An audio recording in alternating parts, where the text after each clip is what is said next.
పశ్చిమ బెంగాల్లో ఎన్నికల వేడి రోజురోజుకు పెరుగుతున్న వేళ రాజకీయ వాతావరణాన్ని ఒక్కసారిగా కుదిపేస్తూ ఎన్ఫోర్స్మెంట్ డైరెక్టరేట్ దూకుడు పెంచింది.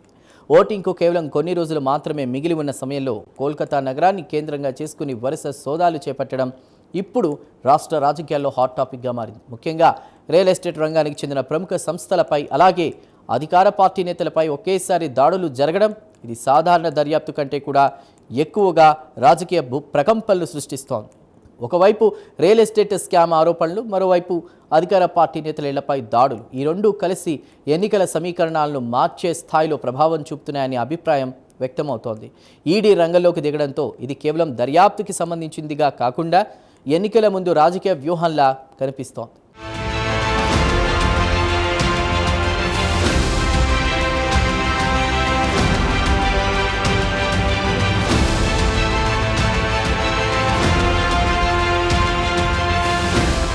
కోల్కతాకు చెందిన మెర్లిన్ గ్రూప్ పై ఎన్ఫోర్స్మెంట్ డైరెక్టరేట్ దాడులు చేసింది. భారీ రియల్ ఎస్టేట్ ప్రాజెక్టుల ద్వారా కోట్ల రూపాయల లావాదేవీలు జరిపిన ఈ సంస్థపై నకిలీ పత్రాల ఆధారంగా భూములను స్వాధీనం చేసుకుని అదే భూమిని పలుమార్లు చూపిస్తూ పెట్టుబడుదారులను మోసం చేసినట్లు ఆరోపణలు ఉన్నాయి. ఈ కేసులో ఇప్పటికే కంపెనీ ప్రమోటర్లు సుశీల్ మెహతా, సాకేత్ మెహతా పేర్లు బయటకు రావడం, అలాగే మరికొన్ని అనుబంధ సంస్థల లావాదేవీలు కూడా అనుమానాస్పదంగా కనిపించడం దర్యాప్తును మరింత లోతుగా తీసుకెళ్లేలా చేసింది.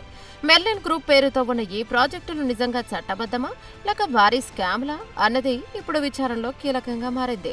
మరోవైపు ఈ కేసులో ముఖ్యంగా బయటపడుతున్న అంశం ఫాల్స్ చైన్స్ ఆఫ్ టైటిల్స్, అంటే అసలు యజమాని కాని వ్యక్తులు నకిలీ పత్రాలతో యజమానుల్లా నటిస్తూ భూములను స్వాధీనం చేసుకోవడం, ఆ తర్వాత ఆ భూములపై భారీ అపార్ట్మెంట్లు, కమర్షియల్ ప్రాజెక్టులు నిర్మించి ప్రజల నుంచి భారీగా పెట్టుబడులు సేకరించడం. ఈ వ్యవహారంలో వందల కోట్ల రూపాయల ట్రాన్సాక్షన్స్ జరిగినట్లు అంచనా వేస్తున్నారు. ముఖ్యంగా ఆనందపూర్ ప్రాంతంలో అభివృద్ధి చేస్తున్న మెర్లిన్ నియాసా ప్రాజెక్టు చుట్టూ ఉన్న వివాదాలు ఈ కేసును మరింత సీరియస్ గా మారుస్తున్నాయి. ఇక ఈ దర్యాప్తు కేవలం రియల్ ఎస్టేట్ సంస్థల వరకే పరిమితం కాలేదు. రాజకీయ అనుబంధాలపై కూడా అనుమానాలు వ్యక్తమవుతున్నాయి.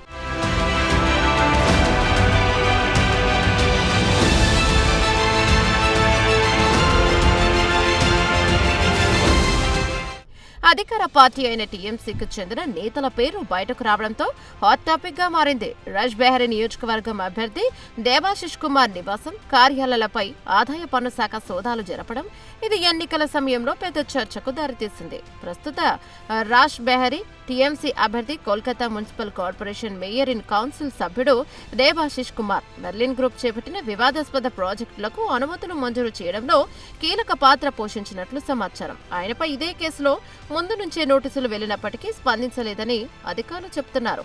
ఎన్నికల సమయంలో మెర్లిన్ గ్రూప్ వంటి పెద్ద రియల్ ఎస్టేట్ సంస్థలు పార్టీలకు నిధులు సమకూరుస్తాయనే ఆరోపణలు సాధారణంగా ఉన్నప్పటికీ ఈ కేసులో హవాలా మార్గాల ద్వారా లేదా అక్రమ నగదు రూపంలో నిధులు చేతులు మారాయని దర్యాప్తు సంస్థలు భావిస్తున్నాయి. ఇవాళ జరిగిన దాడులలో భాగంగా ఈడీ అధికారులు మెర్లిన్ గ్రూప్ ప్రమోటర్ల ఇళ్ల నుంచి మరియు దేవాశిష్ కుమార్ కార్యాలయం నుంచి కీలకమైన డిజిటల్ సాక్ష్యాలను, దస్త్రాలను స్వాధీనం చేసుకున్నారు. ఇదే సమయంలో కోల్కతాలోని మిడిల్టన్ స్ట్రీట్, సాల్ట్ లేక్ ప్రాంతాల్లో ఉన్న అనేక ప్రదేశాల్లో ఈడీ బృందాల ఉదయం వేళల్లోనే దాడులు చేపట్టడం దర్యాప్తు తీవ్రతను చూపిస్తోంది. ముఖ్యంగా డీసీ పవర్ గ్రూప్ కు చెందిన కార్యాలయాలు, ఆ సంస్థ డైరెక్టర్ల ఇళ్లపై సోదాలు జరగడం ఈ కేసు పరిధి ఎంత విస్తృతంగా ఉందో తెలియజేస్తోంది. భూముల లావాదేవీలో ఈ సంస్థల పాత్ర ఏంటి, డబ్బు మార్పిడి ఎలా జరిగింది అనే అంశాలపై అధికారులు వివరాలు సేకరిస్తున్నారు. ఈ మొత్తం వ్యవహారం ఇప్పుడు ఎన్నికల రాజకీయాలతో ముడిపడింది. పశ్చిమ బెంగాల్ అసెంబ్లీ ఎన్నికలు 2 దశల్లో జరుగుతున్నాయి.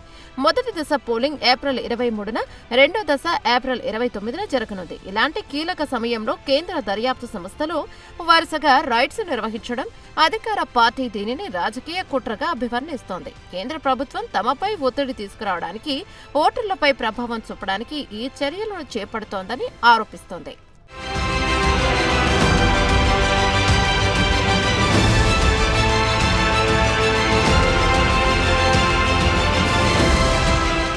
మరోవైపు కేంద్ర సంస్థలు మాత్రం తమ పని చట్టబద్ధంగా చేస్తున్నామని, ఎలాంటి రాజకీయ ఉద్దేశాలు లేవని స్పష్టం చేస్తున్నాయి. మరోవైపు ఈడీ ఇప్పటికే సుప్రీంకోర్టును ఆశ్రయించగా తమ దర్యాప్తులో రాష్ట్ర ప్రభుత్వ జోక్యం ఉందని కూడా ఆరోపించింది. ఈ అంశం కూడా ఇప్పుడు పెద్ద రాజ్యాంగ వివాదంగా మారింది. ఒకవైపు కేంద్ర సంస్థలు, మరోవైపు రాష్ట్ర ప్రభుత్వం మధ్య ఘర్షణ పెరుగుతున్న సంకేతాలు కనిపిస్తున్నాయి. ఈ పరిస్థితి ఎన్నికల వాతావరణాన్ని మరింత ఉధృతంగా మార్చుతోంది.